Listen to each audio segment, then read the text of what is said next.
Главное медицинское учреждение страны, республиканская больница, полностью обеспечена автономным электроснабжением. Готовность медучреждений к зимнему периоду, сопряженному с плохими погодными условиями, снеговыми осадками, возможными перебоями с подачей электроэнергии, проверил министр здравоохранения Эдуард Будба. Как рассказал исполняющий обязанности главврача республиканской больницы Эрик Хатхва, всего в пользовании медучреждения находится 3 дизельных генератора, 2 стационарных, 1 мобильный. Базовый генератор республиканской больницы мощностью 530 киловатт подготовлен к зиме, технически исправен, отметил Хатхва. У нас наши все генераторы находятся в исправном техническом состоянии, заменены все расходники, масла, фильтры, заменены помпы.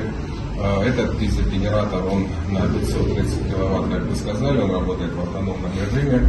Это наш основной генератор. Сейчас мы пойдем посмотрим остальные 2. Медицинские учреждения должны работать без перебоев. В области здравоохранения любые неполадки с поставками электрической энергии совершенно недопустимы. Согласно правилам, которые установлены государством, запасные дизельные генераторы для больниц – необходимая мера. Ввиду соблюдения вышесказанного принято решение о приобретении 2-го генератора для республиканской больницы. Его особенность – мобильность. В случае необходимости его можно перевозить для нужд любого медучреждения страны.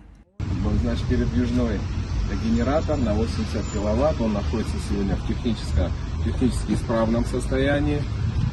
Вся электрика функционирует, сейчас мы его заведем, посмотрим, и в случае какой-то проблемы мы его подкатили, и он нам дает 80 киловатт.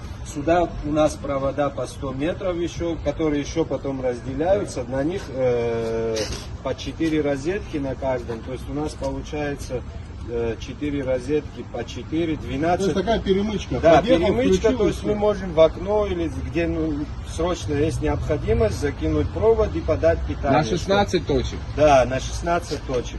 Отделение родовспоможения также обеспечено автономным электроснабжением. Большой стационарный дизельный генератор мощностью 380 киловатт покрывает нужды не только роддома, но и нескольких отделений больницы. Вот, Эдуард Иванович, 2-й генератор стационарный, который работает на корпус холодильного отделения. И еще несколько отделений питаются с основного. Какие отделения питаются? Отделение гемодиализа и часть реанимации. А сколько мощность у него? 380 киловатт. Недавно здесь испортился радиатор, его пробило. В течение нескольких дней его заменили, ввели в строй, все работает четко, все расходники заменены, так же как и на том. Все в исправном состоянии. Все в исправном состоянии. Министр Будба поручил держать на контроле вопрос функционирования дизельных генераторов в больнице. Отключение электроснабжения любых медицинских учреждений – большой риск для здоровья и жизни пациентов. Особенно это касается самых беззащитных членов нашего общества – новорожденных младенцев. Здесь у нас нет права на риски и ошибки, резюмировал Эдуард Будба.